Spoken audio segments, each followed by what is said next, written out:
Just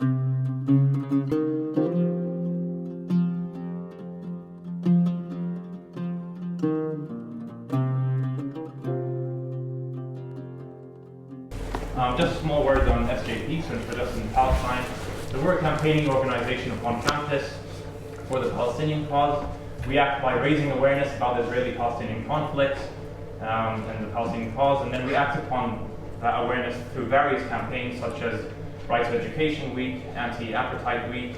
We support BDS, we protest unethical companies complicit with Israeli apartheid.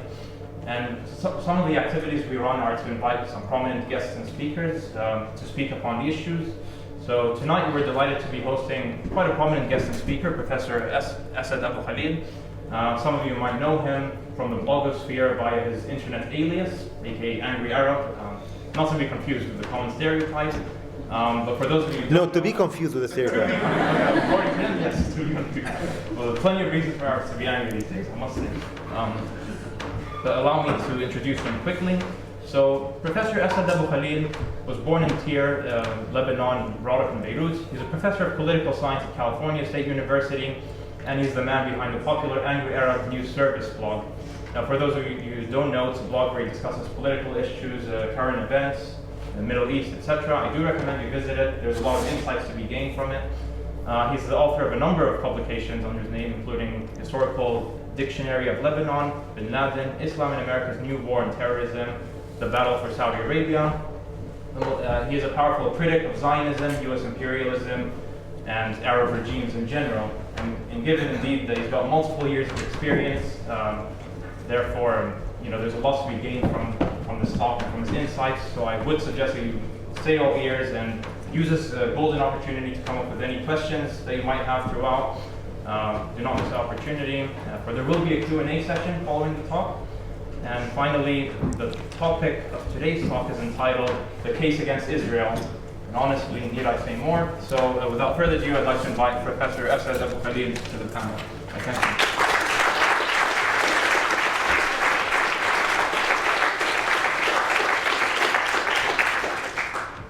you. Because there is a big audience, I will make sure to devote a time after my talk for questions and answers and observations or disagreements. I have been doing, this is the second time I've done that, I've been doing a tour of universities in the United Kingdom.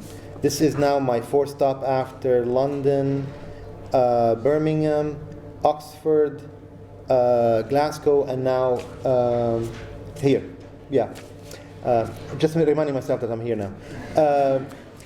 So basically, it is titled The Case Against Israel, and it is a message I carry after years of involvement, experience, observations about the plight of the Palestinian people.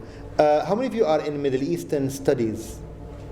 Okay, good. So, because I was planning to say something about Middle Eastern studies here at this university. This university has played an interesting role, not necessarily commendable role, but an interesting role in Islamic studies historically.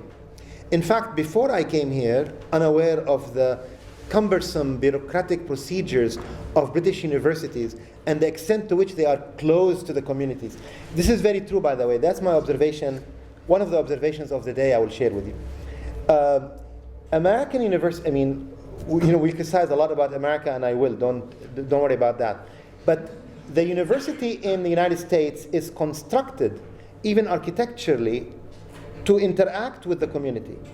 If you notice, like Oxford and others, they have been constructed to basically be separate and apart from the community. It is a very elitist concept because the founders of these universities saw themselves as being better and superior to the rest of the community. So there's a lot of class dissension.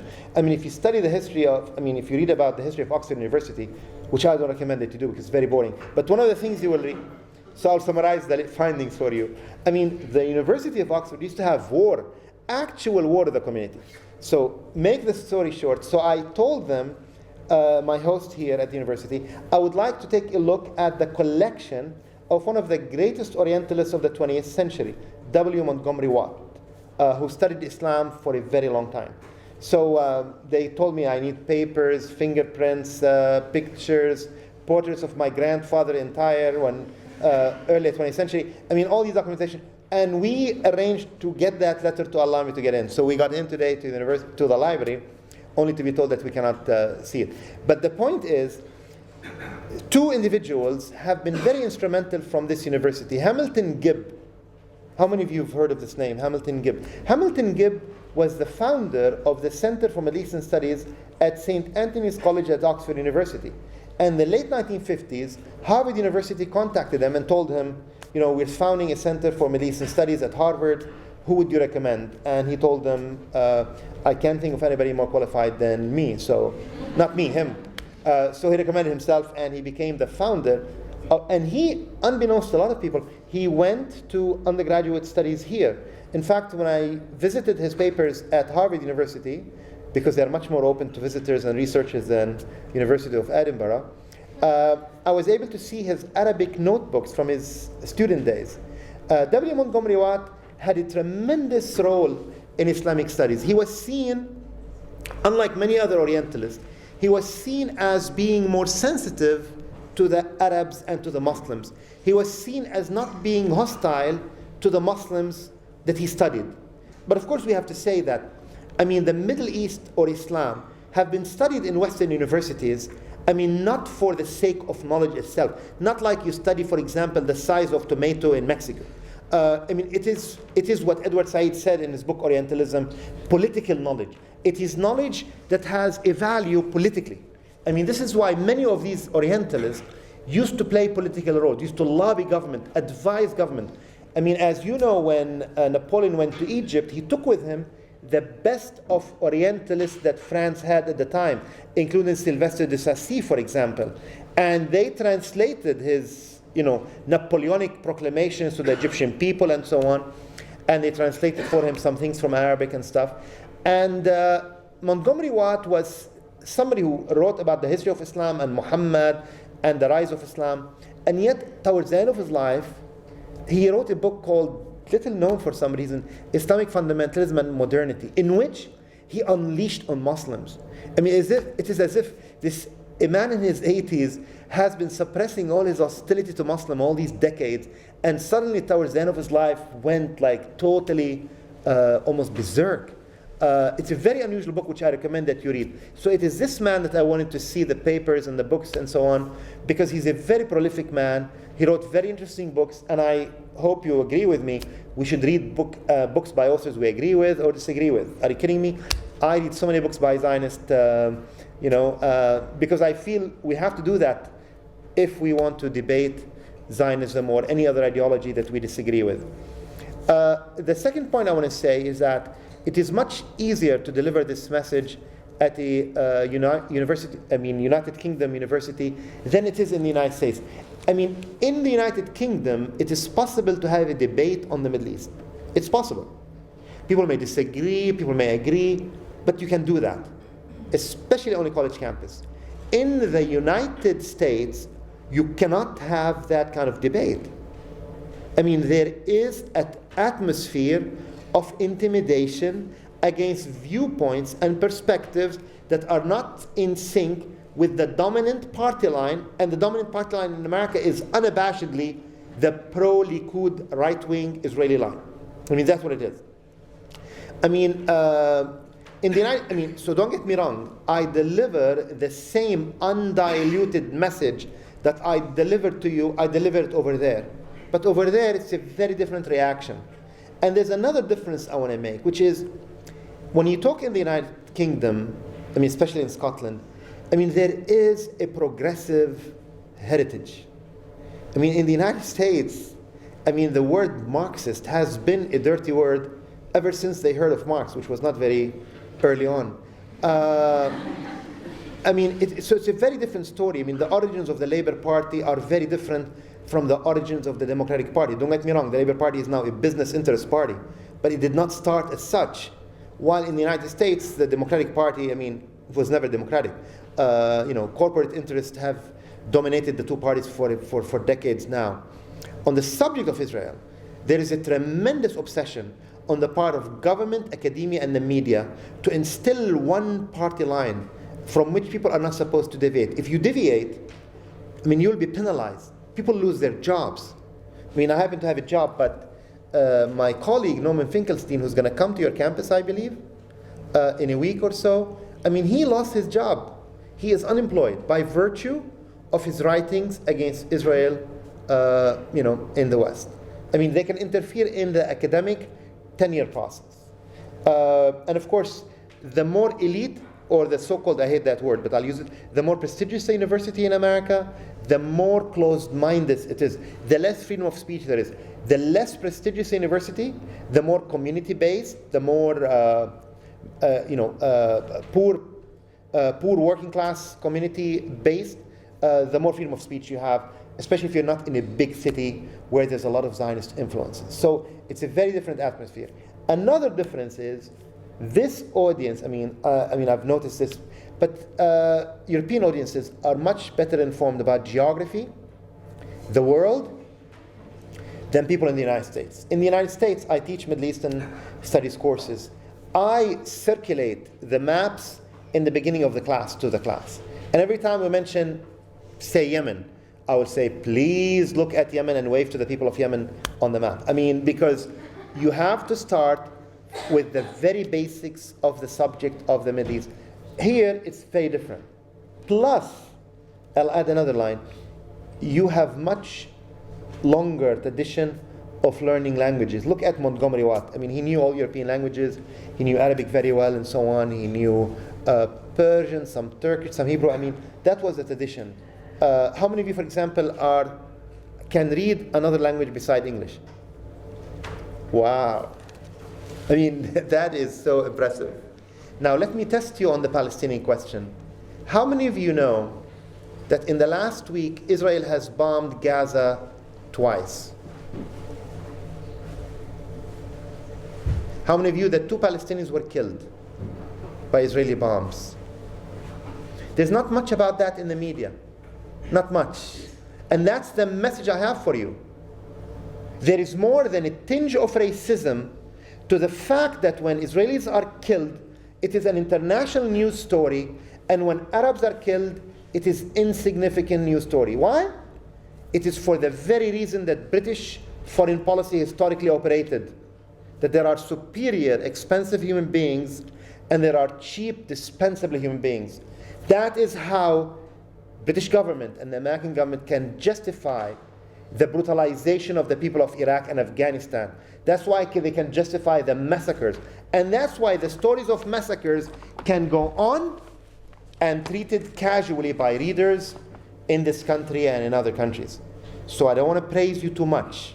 You may be better informed than audiences in the United States, but still, the government of this country, which often does not represent the people on foreign policy, the government of this country is totally subservient to the foreign policy agenda of the American empire. I also say that there is something very bothersome about what Americans know or do not know about the Middle East. Whenever I speak on college campuses in America, and I do often, except in the south of the United States, I'm never invited for some reason. I'm never, spoken in Alabama and so on. But to be honest with you, I wonder how they would receive me. I probably would be chased out of the room. I'm not exaggerating. One time in the area where I live, which is very conservative, I was invited by a business group, of all people, to give a talk about the Middle East.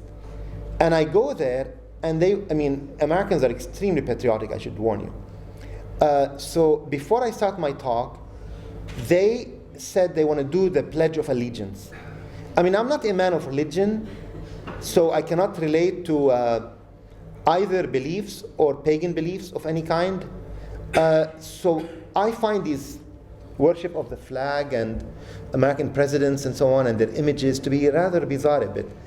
So when they did the Pledge of Allegiance, everybody has to stand up and basically take a special pose and have special grimaces on their faces. And I kept sitting in my chair, and to my surprise, and a bit to my delight, the people were outraged. And many of them were one of them yelled afterwards, why didn't you do that? I said, I don't worship flags. If that bothers them to you, I don't know.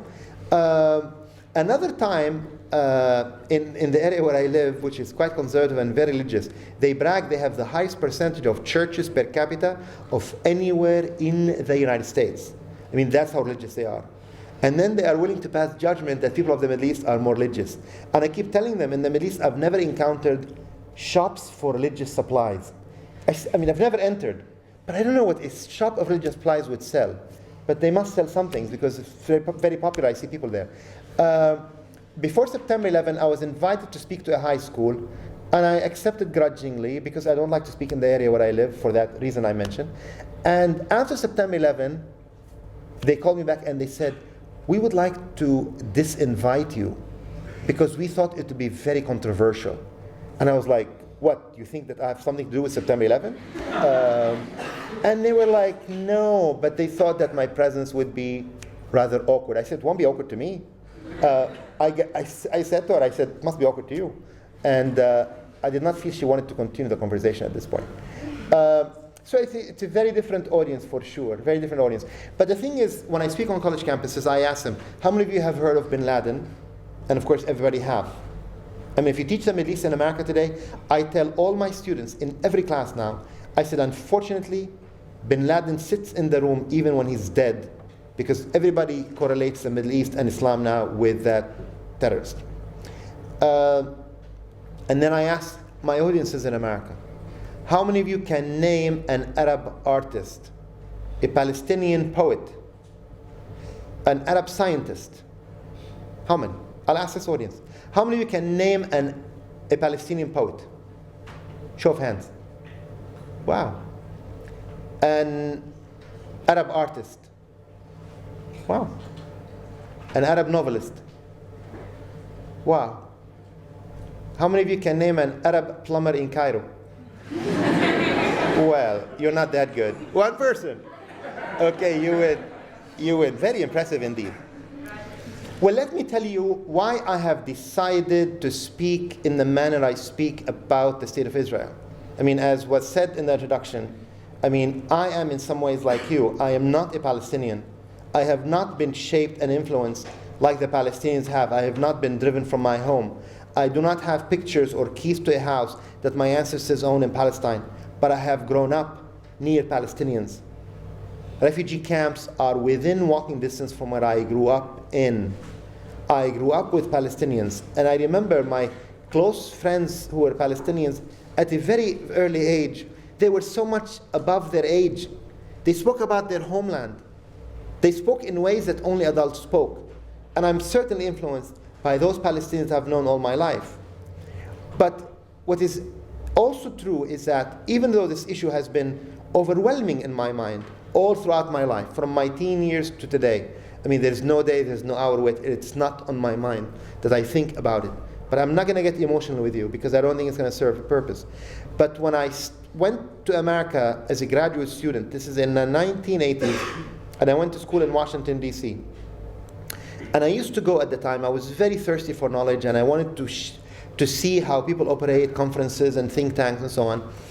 And every time I went for an event to hear an Arab intellectual, even the famous ones and the less famous ones, I noticed Zionists had a trick. They would plant always somebody in the audience, and whenever the Arab speaker would finish, the Zionist would stand and ask the Arab speaker, do you recognize the state of Israel? And to my surprise, I watched one Arab intellectual after another get fidgety, get nervous. Some of them would sweat. Some of them would not answer or change the subject. Some of them would throw back a question to the questioner by saying, well, which Israel are we talking about, which borders, and so on. So obviously I noticed they were changing the subject, and I couldn't understand why. For some reason, it was way too awkward to answer that question, even though I knew some of these intellectuals, and I knew that they did not recognize the state of Israel. So I was bothered by the discrepancy between their public and private stances. And I remember back then I decided, if I have a chance to become a public speaker, I'm not going to do that. And as soon as that I had the chance to become a public speaker on college campuses, even the year before I finished my PhD, I remember that I noticed the same trend. Zionists would be planted in my audience, and they would throw that question at me. But in my case, I was waiting for them. I couldn't wait to answer. And whenever they would do that to me, I would say, of course I would not recognize the state of Israel. How could I recognize a state that is based on war crimes and massacres? How could I recognize a racist state? And then I would give more talks and the same experience, and guess what happened? They stopped showing up. I bored them. They don't do that anymore. And my message is very clear. We have watched and we have followed the Arab-Israeli question for all these years. They are trying to camouflage what's happening. There is a lot of discourse that is deliberately used to hide what's happening on the ground. I see it not only from government, I see it from some activists. They talk about peace in the Middle East. They talk about dialogue. They talk about peaceful coexistence. I am here to deliver a counter message. It is a contrarian message to the peace process. I am here to speak against Israel, not against the Israeli occupation of the West Bank and Gaza. I am here to speak against Israeli apartheid inside 1948 Palestine and inside the West Bank and Gaza.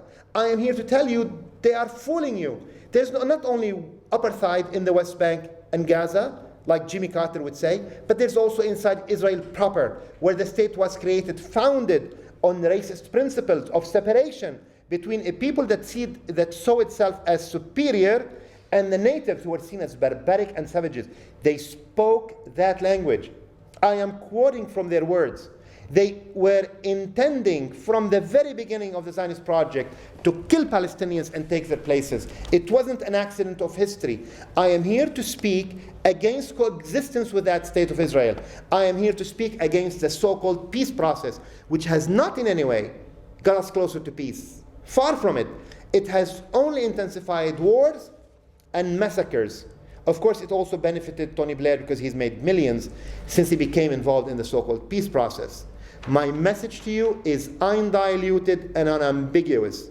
If you want peace, and I want my peace, not their peace, I want a peace based on justice, and that can only happen with the demise of Israel, with the dismantlement of the state of Israel. And we should not be intimidated from expressing ourselves, clearly and without any reservations. And I know they will intimidate you, just like they've tried to intimidate me. They want to confuse the issues.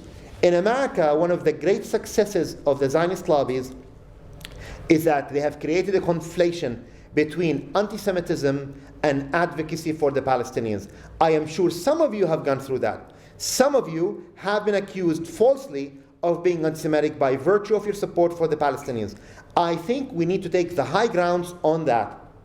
I mean, I count myself, as you can tell, an extreme advocate, militant, call me what you want, as they do, for the Palestinian cause.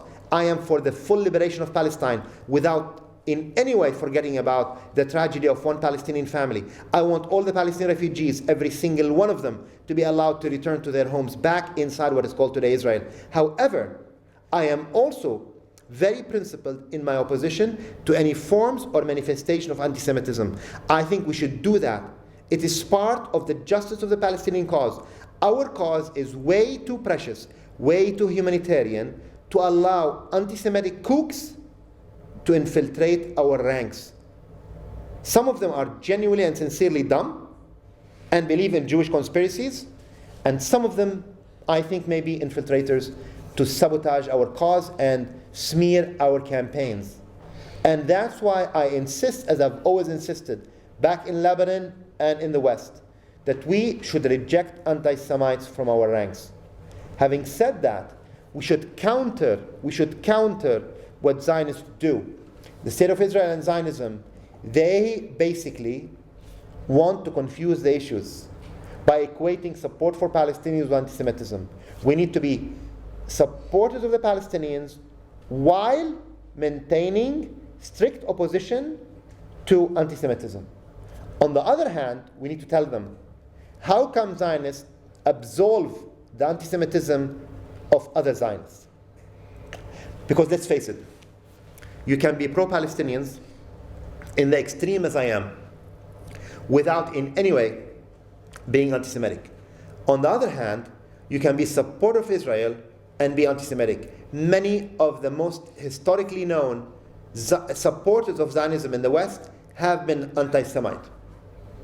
Lord Balfour, of the famous Balfour Declaration, was an anti-Semite.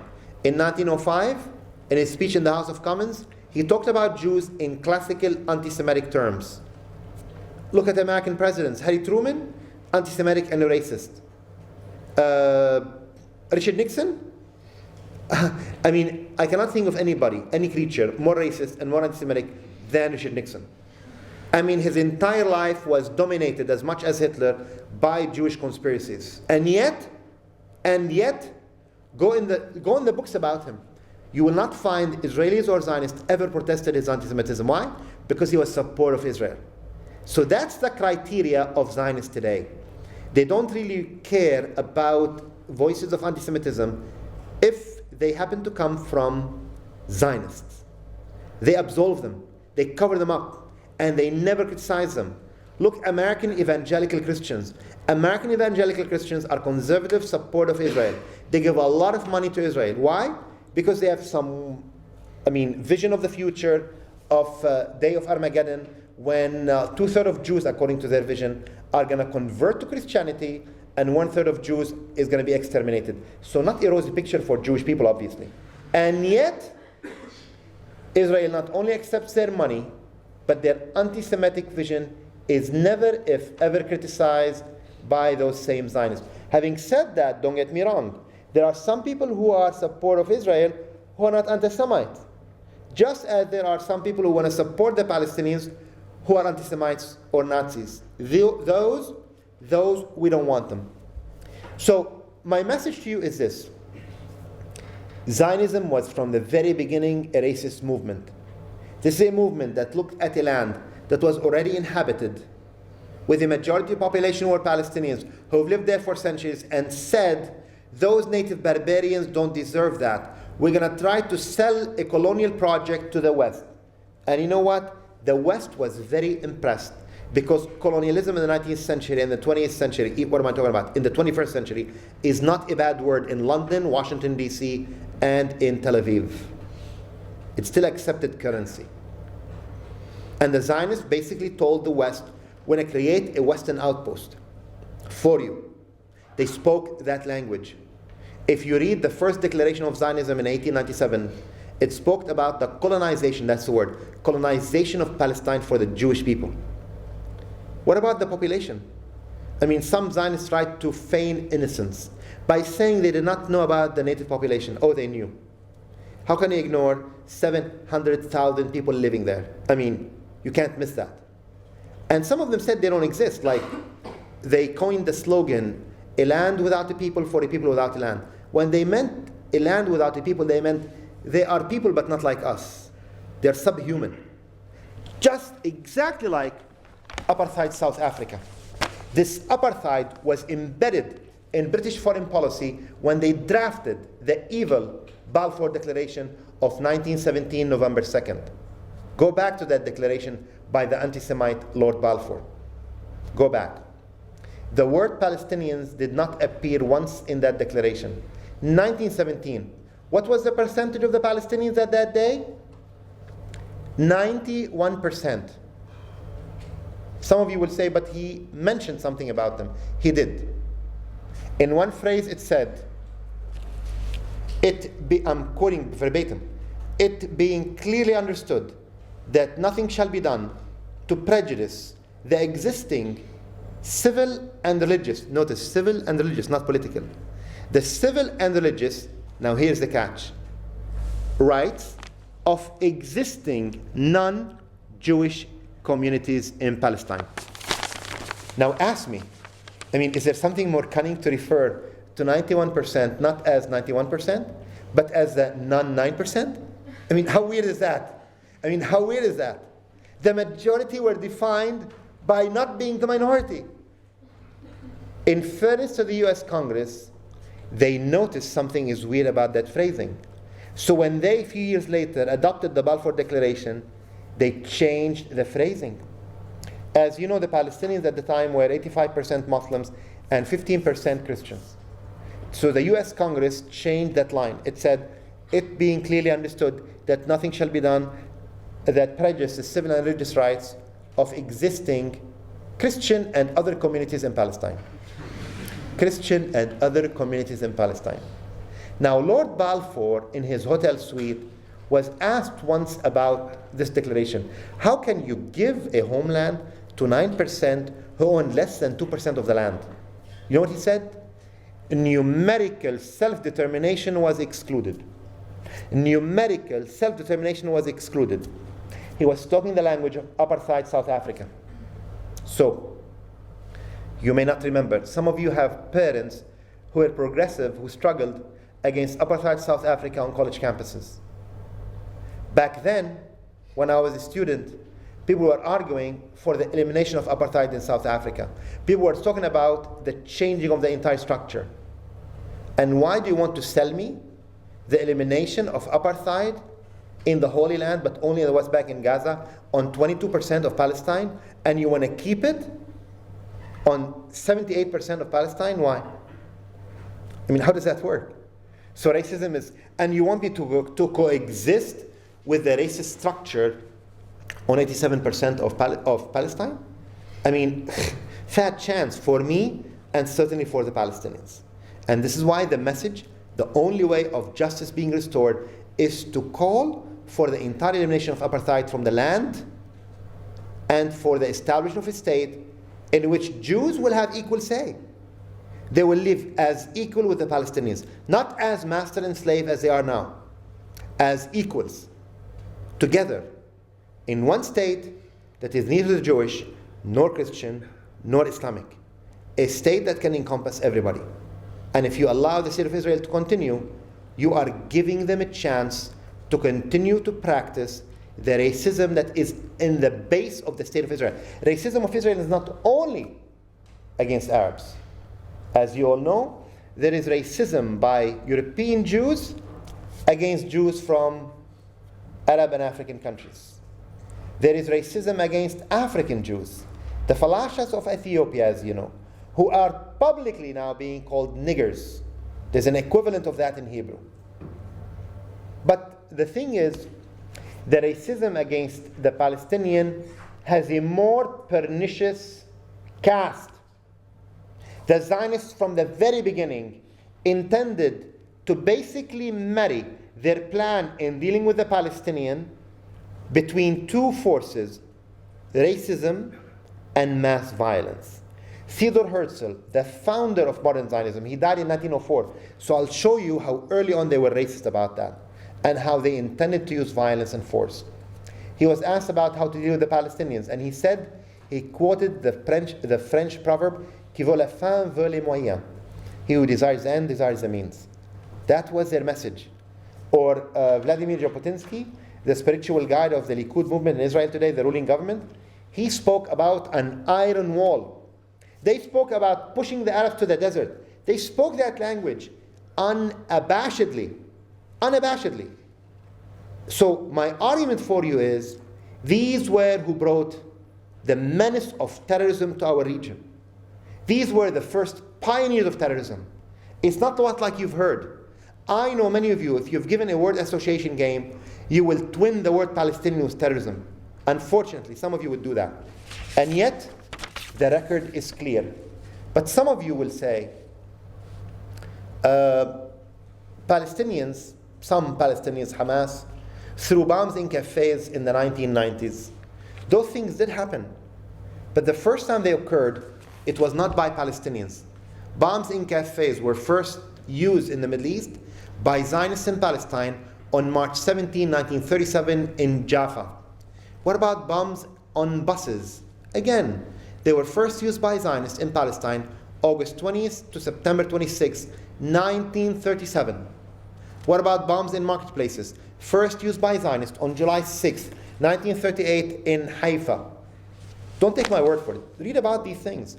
Read them from Zionist historians like Walter Laqueur in his book History of Zionism. What about bombings of hotels? Oh, you've heard about that one because it was directed against the British. That one is famous, but not the rest.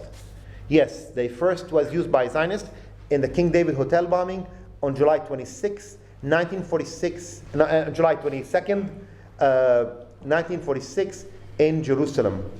What about bombing of foreign embassies? It was first used by Zionists Can you all hear me in the back, by the way? Good. So now I can lower my voice. Bombing of foreign embassies, first used by Zionists on October 1st, 1946 in Rome against the British. Mining of ambulances, first used by Zionists on October 31st, 1946 in Petah Tikva. Letter bombs, first used by Zionists in June 1947 against British targets in the United Kingdom. So, I will tell you more. I am 51 years old. In my own lifetime, Israel has bombed the following countries: Lebanon, Syria, Jordan, Palestine, Iraq, Egypt, Sudan, and Tunisia. And scores of violent deeds around the world that you've never heard of. Like in 1937, they downed a Libyan civilian airliner because they thought a Palestinian leader was on board. In 1974, they killed a tall Moroccan waiter in Norway. They killed him near his pregnant wife around the swimming pool of his hotel. Why? Because they thought he was tall and resembled another tall Palestinian leader they wanted to kill. Those are the facts that Israel is not known for in the Western press. These are the unpleasant facts. These are the true facts of the state of Israel. And it is the propaganda of Zionists in Western media that have deliberately kept this out of the chronology and narrative about the Arab-Israeli question. So my argument to you is not that those violent deeds and massacres occurred. They have. In the past, the present, and in the future. Will continue. It is part of the raison d'etre for Israel. Israel is a state that cannot continue without massacres and mass violence. Why? Because they have not succeeded in subjugating the Palestinians. More than 1 century, and the Palestinians have not given in or given up. They just don't, no matter how much violence is visited upon them. In the early 1950s, a great philosopher, Hannah Arendt, who's a Zionist, talked about the Zionists, and she said, why do they always operate on the assumption that the Arabs understand only the language of force? She commented and said, look at the Palestinians. It's clear to me, she said, that the only language they do not understand is the language of force. All evidence to the contrary, notwithstanding. British and American imperial power still deal with Arabs in the same fashion. That the only language they understand is the language of force. Iraq tried to teach you, second time in England, that the language of force is not understood by Iraqis. And not for the first time, Britain and America have left humiliated. And it seems to me we have now around us a so-called peace process. This has been around us, blessed by England, France, United States, and other governments since the 1960s. It is supposedly going to establish justice and peace in the Middle East. What has it done? It has been a recipe, it has been a license for the state of Israel to commit more war crimes and more massacres under the umbrella of a so-called peace process to cover up what Israel is doing, to pretend that while these massacres are happening, there is a peace process of which we should be protective. I am not. We should not be protective of the peace process. We should reject a peace process that has only brought us more war, more occupation, and more massacres. The record is very clear. Israel can only continue on the continuation of the past, of occupation, massacres, and war crimes. And it seems to me the only way to put an end to that is by putting an end to the very existence of the state of Israel, unabashedly. Many of you are beginning that effort. It begins with a minimum struggle, I call it, the BDS movement, which is growing in the United Kingdom. It is much less powerful in America, but it is growing here. I know that. I know it's vibrant on your college campuses, as it is vibrant in the Arab world and beyond. And this is a struggle that is going to match the struggles that Arabs are doing in order to sabotage any campaign of peace with Israel that is imposed on the Arab people. You saw Hosni Mubarak. He forced peace with Israel on his people. That's why Britain and America supported him all these decades. And let's face it, Hosni Mubarak's regime was not Egyptian. It was an American creation, an invention. And the so-called human rights president, Jimmy Carter, he is responsible. Let him stop talking about human rights. He set up that regime. And when the Egyptian people had their chance, they voted. They voted with 10 bombings of the gas pipeline to Israel.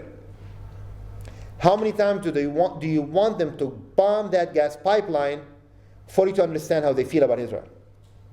You saw how they treated the Israeli occupation embassy in Cairo. That is their true feeling. And that's true everywhere in the Arab world. The Palestinians are the unsung heroes of the Arab uprising. The Tunisian president, the newly elected Tunisian president, was modest enough in an interview. He was asked by an Arab reporter, do you feel proud that Tunisia is the one which inspired the Arab world? He said, no, it wasn't Tunisia. It was the Palestinians. The Palestinians had their first uprising in 1936. That is the people that inspired the Arab people today. And it seems to me, real peace can come to the Middle East. Real peace will come to the Middle East. But real peace will come not with Israel, but without Israel. Thank you all for listening, and I wish you the best, and I wish the state of Israel only ill. I wish her ill. Thank you.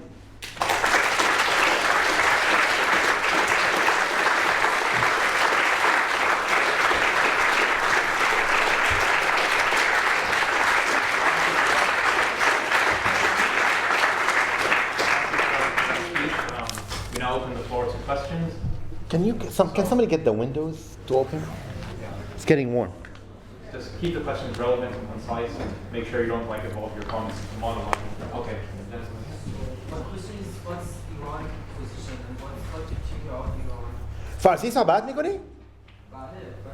خوب نی؟ خیلی خوب؟ ایرانی هم خودم. فارسی صحبت میکنم خوب نیست. خوب نیست. Iran, about what you want? I mean, as Iranian, I think that these two states need each other to justify their own actions. I see. Well, I mean, let me first preface my remarks by saying, lest I be misunderstood, I mean, I have a very strong message against Israel, but I am for the overthrow of every single government in the region, Iran and every Arab government. I mean, basically, I'm banned by, most countries I cannot even visit. So I do not want any of these governments to survive. I believe that Iran today is certainly a repressive government, and it's an Islamic government. I do believe that given the diversity of the Middle East, we do not need neither Islamic government, nor Christian government, and nor Jewish governments. We need a state that has no religious identity of any kind. Personally, I'm influenced by the French Revolution. Do you know that Robespierre wanted to bring that statue of Lady Reason to be worshipped as an alternative to religion? Maybe I'm living in another century. Yes? It's basically a very religious place, though. No offense to anybody who is religious, but if you could play God, how would you change the Palestinian situation there? Like, what would you do for both people, especially people our age, to kind of revolutionize the area? And I understand BDS, but BDS, I think personally, I know a lot of people don't agree with me, works most when you're outside of Palestine.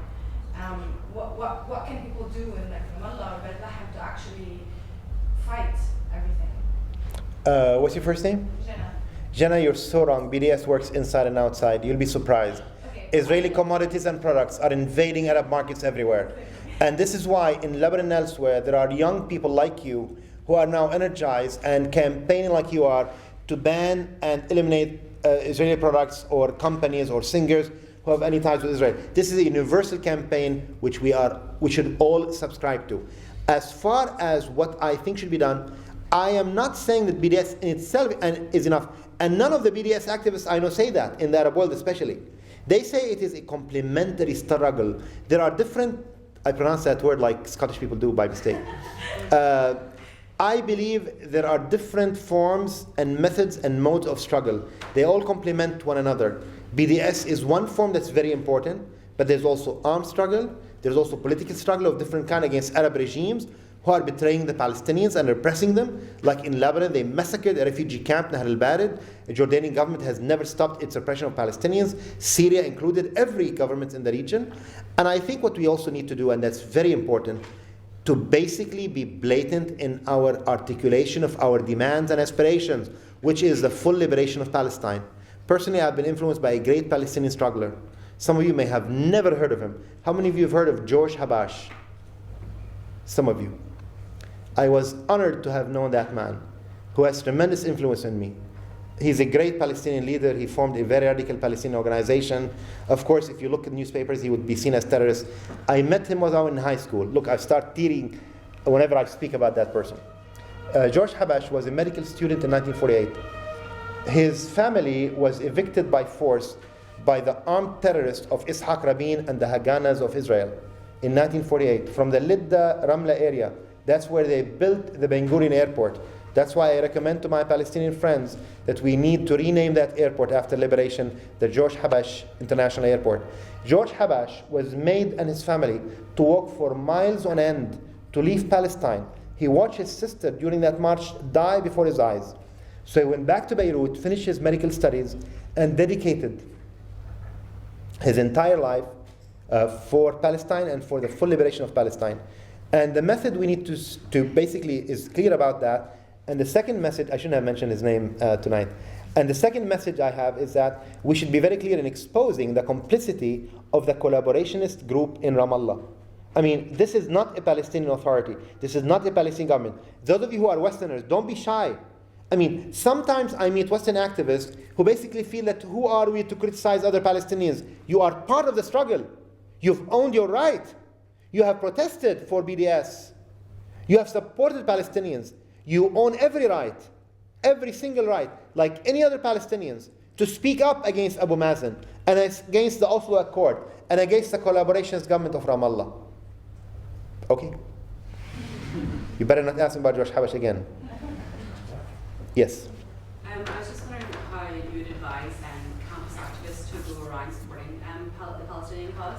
I spent a year last year at UC San Diego, and it was kind of horrifying to see what the status quo was on campus, and the kind of the lack of understanding about Israel, Palestine, anything to do with that kind of thing. How would you sort of advise activists here, but also in America, to combat that? You see, philosophically, I'm an anarchist, so I'm very wary about telling people in the Leninist fashion what's to be done, to name his book, that lousy book of his.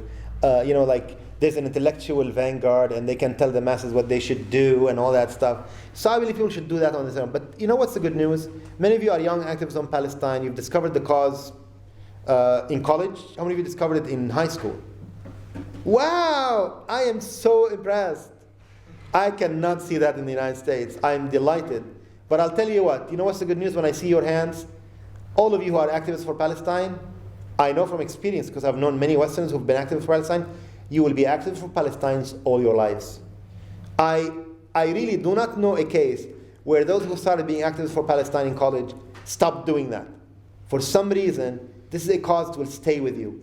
And I really hope it could be in your lifetime and mine where we witness the ultimate victory. After the war in 2006 and the humiliation of Israel at the hand of hundreds of volunteers in South Lebanon, I'm more optimistic than ever. Between Israel and its demise, there stands only, it's ironically, of course, there stands only America. It's a big factor. But it's one factor. Really. It's one factor. The entire world, that's something I should have incorporated. I follow public opinion around the world on the Palestinians. Are you aware that the entire world is now sympathetic to the Palestinians? It wasn't like that 50 years ago. 50 years ago, 40 years ago, most Westerners in Europe were pro-Israeli. Not anymore. All Western European nations now are pro-Palestinians. England, even Germany. It's not by a big gap, maybe 5-6 percentage point. More Germans are more pro-Palestinian than pro-Israeli. The picture is changing around the world. Israel is now really popular only in Israel. In fact, the best example about that You should watch it at the General Assembly vote every year in the summer. Every year there's a vote in General Assembly. And you know how the vote is?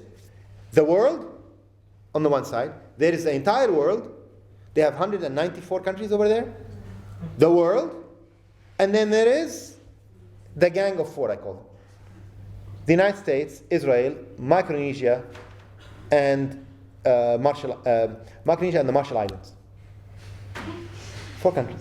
With all due respect to the last 2. I mean, that's how the vote is.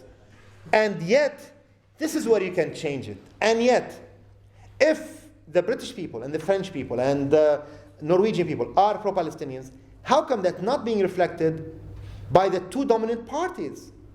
How come the Labour only produces Zionists as their prime ministers and the Conservative Party? You know? I mean, in America it's different. In America, 64% of Americans are pro-Israeli and 10 to 12 are pro-Palestinians. So over there I understand that the 2 parties only produce hardcore Likudnik Zionists. But how could it be in France that the Socialist Party, where the rank and file are pro-Palestinians, have to be Zionists? Something got to change in that regard. The Labour Party has to be able to produce anti-Zionist, if not non-Zionist. And some of these hypocrites that are elected to the Labour Party, the last one, some of these people are privately anti-Zionist, or were, and had a conversion when they became ambitious for higher office.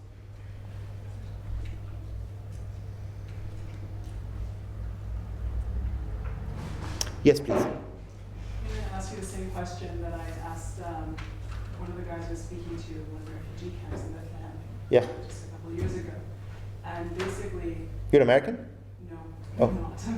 And basically... No, I thought your accent, I'm sorry. I thought your accent American. No, you didn't get it. Yeah. Basically, the question is centered on the idea that many of the successful struggles, the apartheid struggle in South Africa, they had Vico and Mandela. The struggle in Cuba against the Americans, they had Che Guevara, who was helped by Fidel Castro, the Cuban. Robespierre was French. Zionist movement, there are Jews behind it. The unsuccessful ones, in Bolivia, etc., usually there is no internal actor. And so with Palestine, who is their person? Their person who will lead the Palestinians to sort of overthrow that colonization. I mean, there are many leaders, and we've had many great leaders, many of whom were killed by Israel in their beds at night. I mean, the number of Palestinians who have been assassinated is just, tons of, there's so many of them who have been assassinated. I mentioned George Habash, for example. He died a natural death, despite many times assassination attempts by Israel.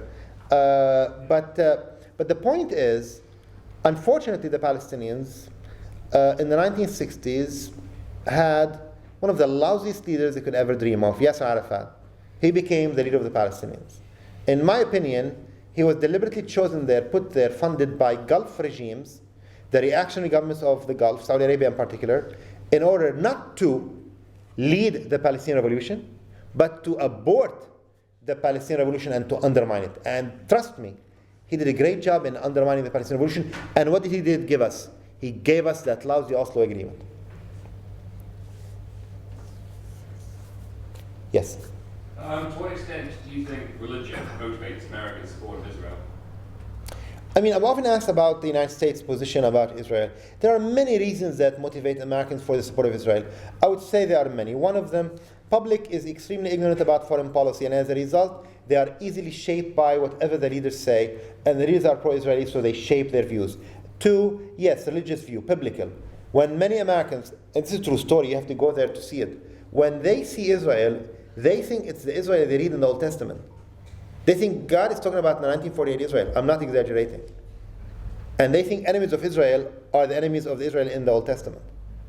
3, there's a very strong Zionist lobby in the United States that has been effective in controlling the agenda of Middle East foreign policy by the 2 parties. 4, after the Holocaust, many Americans felt genuine and justified sympathy for Jews, and they falsely feel that you need to translate that into support for Israel.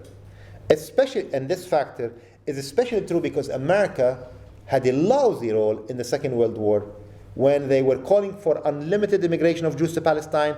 In 1944, what did they allow? Like 4,000 Jews to immigrate.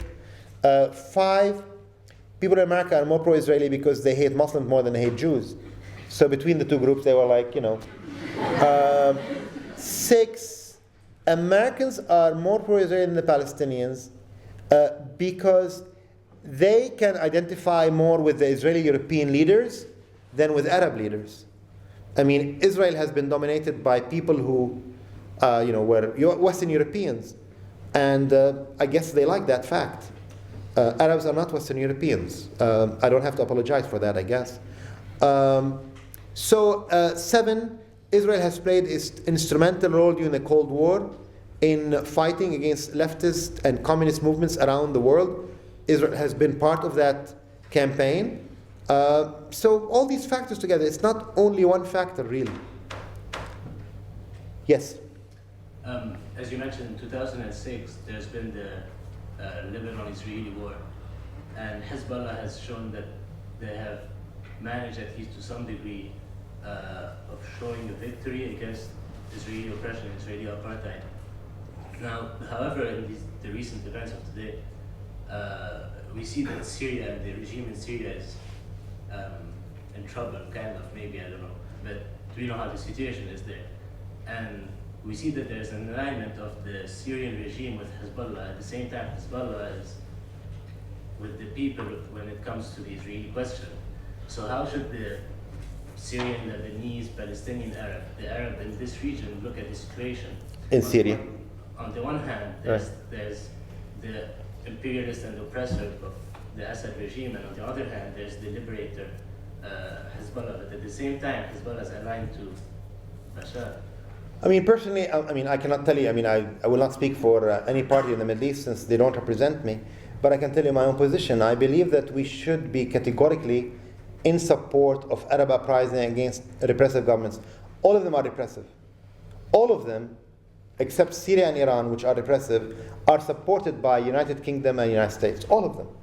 So the United States and the United Kingdom are the last to talk to us about Arab Spring, so-called. I hate that term. Because they are in bed with the oppressors.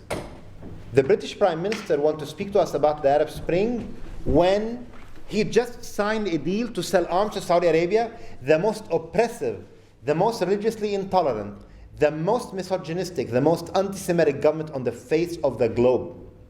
And you sell them arms, billions of dollars. And you cover up the bribes that the Saudi princes get. That's the record of the United Kingdom. And it's not different from that of the United States. My position is we should support uprising everywhere against all these pro-American regimes, but also against Syria and Iran, because the people have the right to protest against them. However, I do not feel we should be obligated to support every single group that goes against governments. For example, in Syria, many people do not like my position because I totally oppose the so-called Syrian National Council, which is dominated by a religious conservative dominated by Saudi Arabia. I don't want them. We don't have to support every opposition group by virtue of our opposition to a government. Just like in Iran, for those who ask me in Iran. I'm against the government, but I don't like the Green Movement. Mousavi wants to bring us back the purity of Khomeini revolution. I don't want that. I want neither this nor that. Neither plastic nor paper. Yes?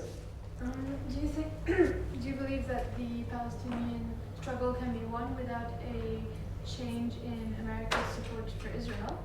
And if not, what would be the major factor that can change America's foreign policy? You're right. I think it's going to change. Look at Mubarak. The United States invested so much in the Mubarak dictatorship. And then when he first was facing trouble, they let him kill his people. They told him, kill as many people as you want and stay in power. This was the message of Western government. But then it became too much. And he could not withstand the pressures, and he had to give up power. I think it's the same going to happen to Israel. In 2025, the population in the Holy Land is going to be equal, Jews and Arabs. In 2027, in 2075, and go on. This is why I am certain of the inevitability of demise of Israel. It has no future. Its years are numbered. It will be remembered in the history book like the crusading kingdoms. It's a footnote to the history in the long historical overhaul. How it's going to end? I am afraid it's going to be violent. And for that, I blame the state of Israel. It has pushed Arabs to the extreme. I mean, I am opposed to car bombs, for example, by Palestinians or by anybody. But I do blame successive Israeli governments who have pushed Palestinians to that point of despair, to resort to those methods. Of course, the teachers of these methods have been the Zionists themselves, as we have seen from the 1930s. Yes? Anyway, Yeah. this kind of final end eventually coming, whether it's through different kinds of resistance that you support or violence, what do you think that in all of these countries, not just Palestine, in all the countries of the Middle East, what kind of government will, or leadership, or some kind of structure will take place? Because, I mean, a lot of the people that live there, most of the people that live there have some kinds of attachments to different religions or cultures or these kinds of things that you don't necessarily support. Absolutely not. What? Absolutely not. I do not support you. Yeah. So what do you, I mean, does that mean they should, you're kind of suggesting this kind of secular, equal government for everyone there? I mean, I hope you do not in any way imply that the choices Arab may make in the future should influence whether one should support the democratic rights or not. I mean, I'm not crazy of your leaders on both sides. Does that mean we should not have democracy in England? I mean, why should we so clearly and visibly squirm at the choices Arab made at the ballot box when the greatest, biggest so-called democracy in the world produced George W. Bush? I mean, I cannot think. I mean, that man is not qualified to run a city council in a city of like a population of 5 human beings, and yet he was the head of an empire.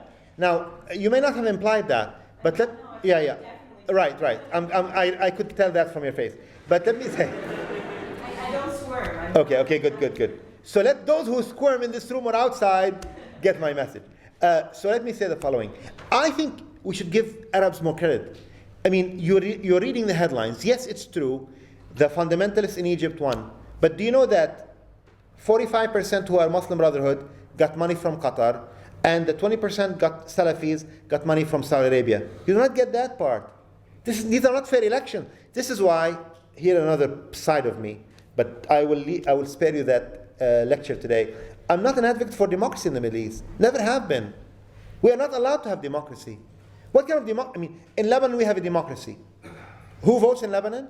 The United States, Saudi Arabia, Qatar, and Syria, and billionaires in Lebanon. I mean, basically it's like Karl Marx said that media in a capitalist country is a competition not of newspapers, but competition of capital. Elections in Lebanon, supposedly free, is competition of capital, of billionaires. So, I mean, unless we deal with that, create a socialist democracy where there are limits on campaign financing and all that stuff, that's not the issue. But I want to remind you, in Tunisia, the people in 1 year produce more than 100 political parties. There are anarchists in Tunisia, socialists, communists, but you don't hear about them. I noticed in the New York Times, which I criticize on a daily basis, whenever they speak about Egypt, they never mention the socialists of Egypt, even though they have been in the forefront of the uprising, in the forefront of the attack on the Israeli embassy. But they are not mentioned. They say liberals and fundamentalists. Why? Because they want Arabs to either choose this or that. No, neither this nor that. Yes. Do you see any resemblance between? Raise your voice, please. Sorry. Yes. Do you see any similarities between the Palestinian issue and the Kurdish issue? And the Kurdish? Yes. And in that terms, how do you think there could be organized, like between countries, united class struggle that it will be successful? Right. I mean, yes, I do see analogy. I mean, sometimes we should not draw analogies. I mean, why should we compare, what Israel does to the Palestinians with Nazi? I mean, I don't do that. I think we should respect victims of every oppression or war crime. But I think there is similarity between the Kurdish struggle for independence. The Kurds have been victims of Arabs, of Iranians, and of Turks. So they have suffered a lot, and of Western governments, who've betrayed them at every corner in different parts of their history. Having said that, I oppose the two mafias which rule the Kurdish areas in northern Iraq. They have been benefiting at the expense of the Kurdish population, and they have been having secret ties with the state of Israel. And they have been repressing their own population. The Kurdish people are not allowed to have their own uprising. You know, they tried. How many of you know that the Kurds in Kurdistan, Iraq, tried to have their own uprising, but they were shot at. They were repressed by the local government in Kurdistan.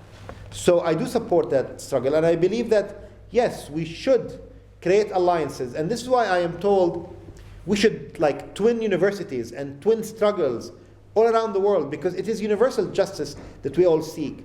And that's why I'm delighted that this university is trying to have a sister relationship with a Palestinian university, right? Birzeit? Yeah.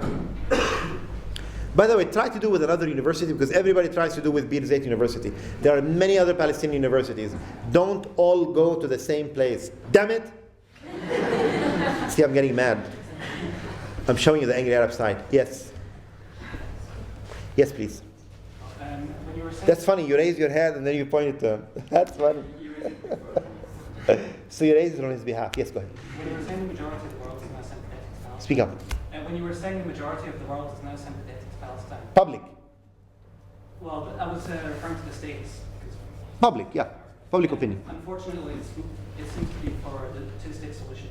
And when I speak to Arabs, unfortunately, they have this tactical opinion of supporting the two-state solution with the hope that eventually Palestine will be. Right. So how do you kind of try to defeat this strategy? By going against the two-state solution, by speaking up against it. I mean, Norman Finkelstein is your guest soon, and he's a friend of mine, but him and I argue all the time about this. But I don't criticize Norman publicly because I think he suffered so much, and the last thing he needs is me going after him. So him and I argue about this, and we do that privately on email and so on, and face-to-face, but we need to speak up against the two-state solution. It's a betrayal of the Palestinian struggle, without a doubt.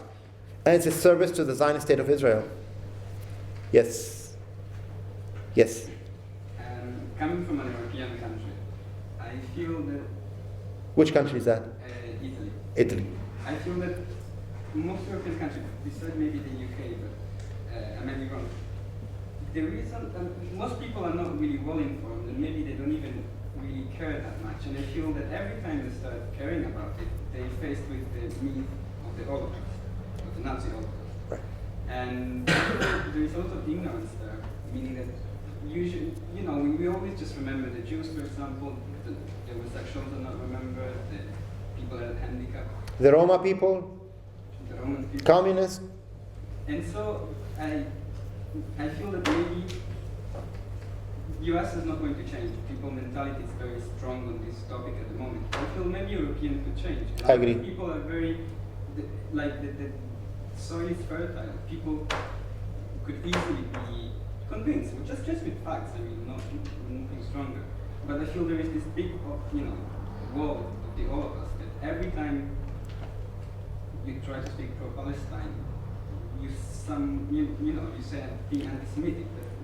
But it should not in any way affect us. I mean, I speak against anti-Semitism. As I said, I write against it in Arabic. I am very vocal against anti-Semitism. And I believe that, any ties with Nazis or anti-Semites should be rejected by our camp. So, this is a tactic by the Zionists. We should not allow it to succeed. But you're right. The Holocaust have influenced. The magnitude of the Holocaust have influenced public opinion in America, so that they translate their sympathies for the victims into support for Israel. And to that I say, who assigned Israel to be the spokesperson of the victims of the Holocaust? There are Holocaust survivors who support the Palestinians. You know that, right? Didn't one of them go to Gaza? Yeah. Yes, Khudr. Palestinians believing Gene Sharp.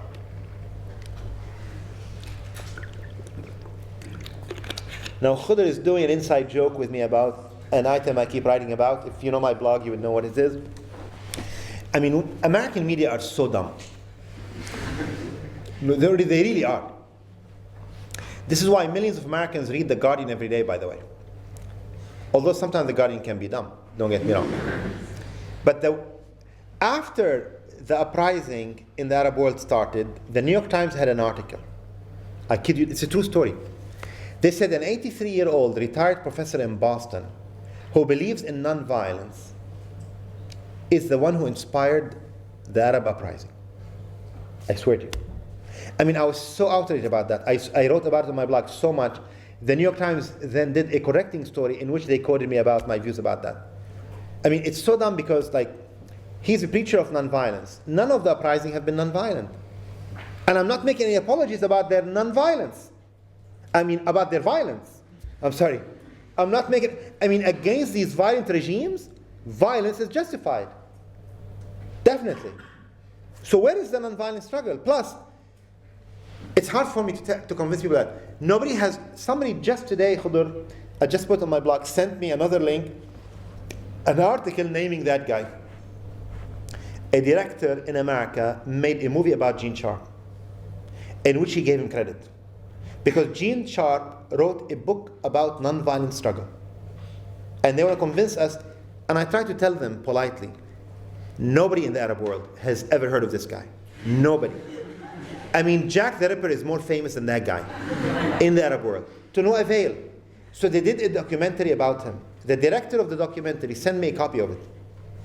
And I watched it, seething, and wrote a very damning review of it later. But I think they are doing it for two reasons. One, they want to discipline Arabs to make them resort to nonviolence. And two, they just can't help it. You have that syndrome too. You like to give credit to the white man whenever something happens that you think is good. I mean, it was Lawrence of Arabia. It was Lawrence of Arabia, and now it's Gene Sharp. I mean, they have to do that. And have you read what Gene Sharp has to say, by the way? Well, unfortunately, I'm part of the story. Gene Sharp in that documentary says, as a testimony to his influence, he said, my book is translated into 17 or 20 languages. And I want to scream at the screen. You are translating your own books. You're paying for the translation. How do I know that? I was contacted by the Gene Sharp Foundation. Long before the Arab uprising, I was asked by his assistant to appease in documentary. She asked me, would you be interested in supervising a project to translate, and they are funding it, the works of Gene Sharp? I said, send me a PDF of that book. I read it. After a few pages, I expressed my boredom and said, I'm not interested. What kind of brilliant ideas does Gene Sharp has? I will give you some. He said, if you protest in squares, wave the flag. Wow. People never heard of that one until they read Gene Sharp. In the Arab world, before they read that, they used to wave their shoes. But then when they read Gene Sharp, they started waving their flags. I mean, that is definitely the work of Gene Sharp. So I know you wanted to provoke me with that one, and you successfully did.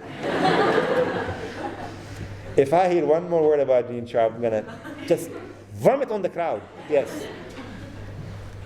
So I think there's no denying the fact that there. That Gene Sharp is behind that uprising.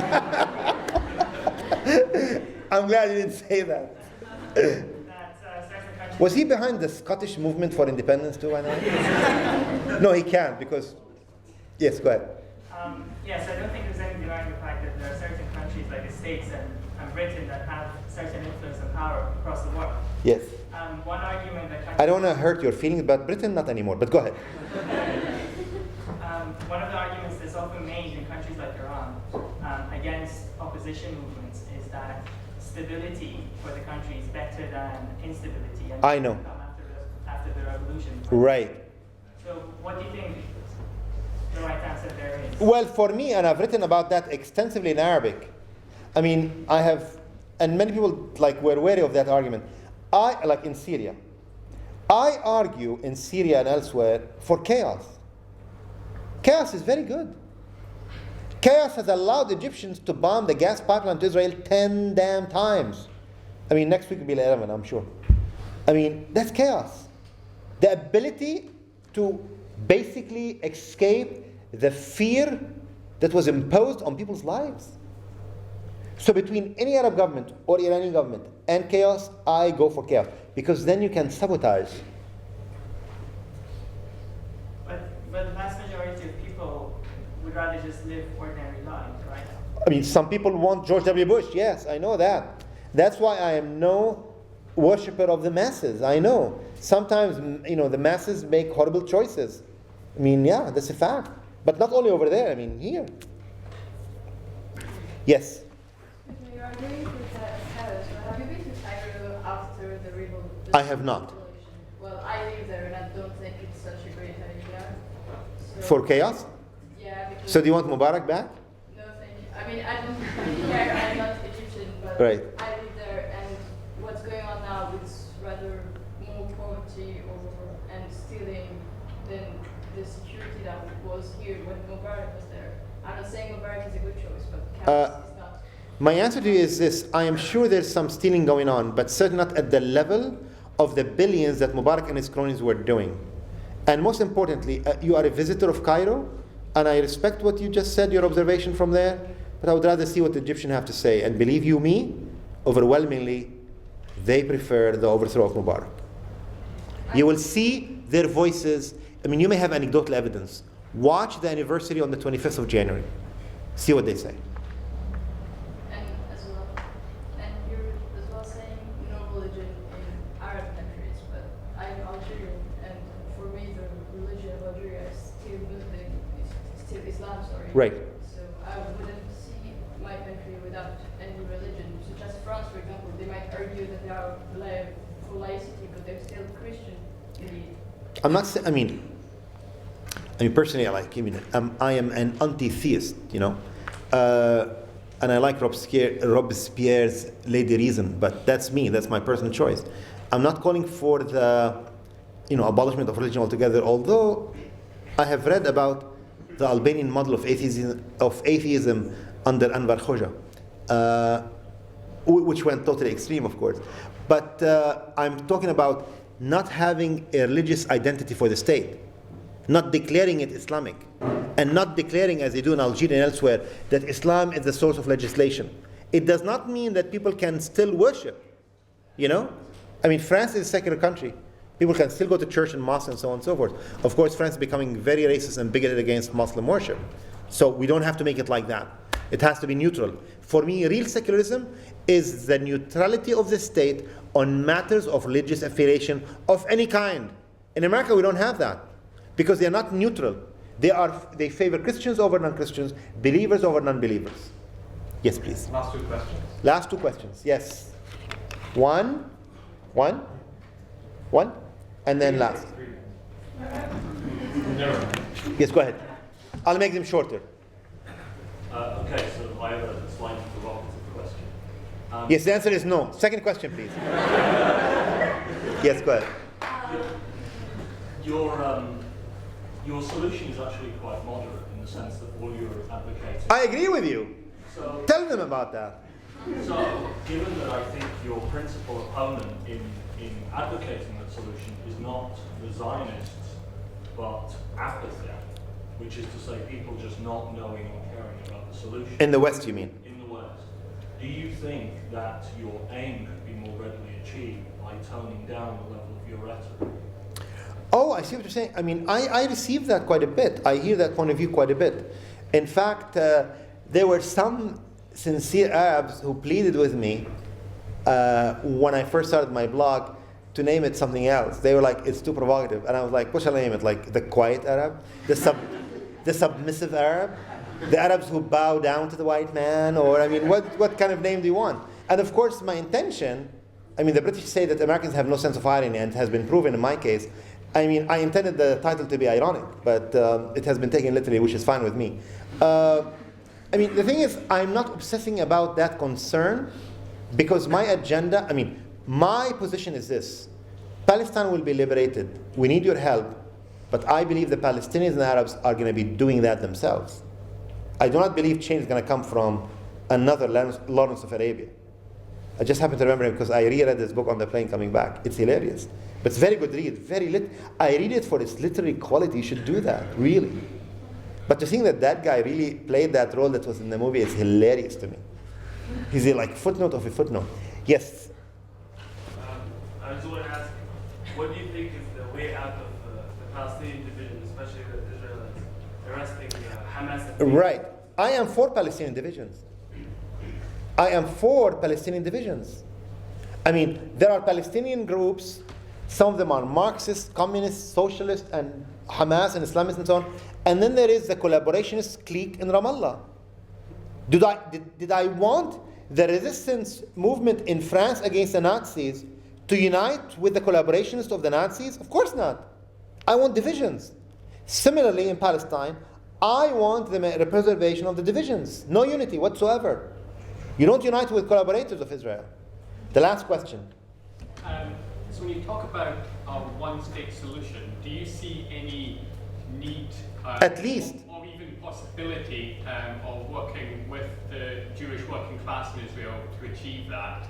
And if so, how would you go about that? And if not, well, I mean, to be honest with you, I have no high hopes about that. Israel is a very reactionary country, and there is racism in Israel from the state and from society itself. And I have heard too much in my life, especially in my teens, about the peace movement in Israel. I've never believed there's a peace movement in Israel. The so-called peace movement for Israel is as racist as the rest of Israel. And a peace movement in Israel, you know what it means? Like people like Amos Oz and all these people who are with peace now. You know what it means?